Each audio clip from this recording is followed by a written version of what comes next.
Kakinada Bible మిషన్లో 43వ వార్షికోత్సవ మహాసభలు మే 1, 2, 3 తేదీల వరకు 3 రోజుల పాటు నిర్వహించనున్నట్లు కాకినాడ బైబిల్ మిషన్ తరపున రెవరెండ్ ఎన్.జె. శామ్యూల్ తెలిపారు. బుధవారం ఆయన మీడియాతో మాట్లాడుతూ గత 43 సంవత్సరాల క్రితం reverend doctor N. Yesuratnam McLaurin గ్రౌండ్లో బహిరంగ సభ ఏర్పాటు చేశారని, అప్పటి నుండి తరచుగా ప్రతి సంవత్సరం మెక్లారిన్ గ్రౌండ్లోనే ఈ మహాసభలను నిర్వహించడం జరుగుతుందని వివరించారు.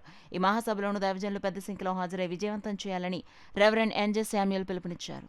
దేవుడు ఫాదర్ ఎం. దావుదసాయి గారు బయలుపరిచిన బైబిల్ మిషన్ కాకినాడ యొక్క 43వ వార్షికోత్సవ సభలు జరుగుతున్నవని తెలియచేయటం మేము సంతోషిస్తూ ఉన్నాం.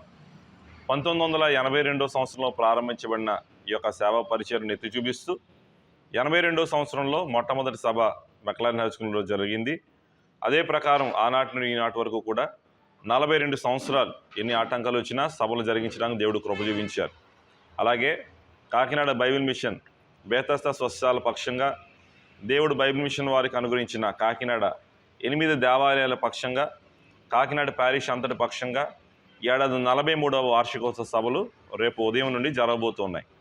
కనుక రేపు ఉదయము సాయంకాలం ప్రతి దినము 3 దినాలు కూడా ఈ కూటాలు జరుగుతాయని తెలియజేస్తున్నాం. ఈ సభలకు గుంటూరు హెడ్ ఆఫీస్ నుండి అధికారులైన వారు వస్తున్నారు.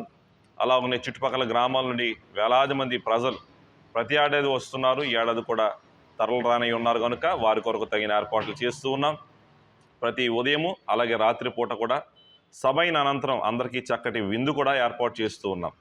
ఏడాది 43వ సభ జరుగుతుంది కనుక మీ అందరినీ ప్రేమతో ఆహ్వానిస్తున్నాం. అందరూ ఏకీవించి దైవ దీవెనలు పొందాలని తెలియజేస్తున్నాం.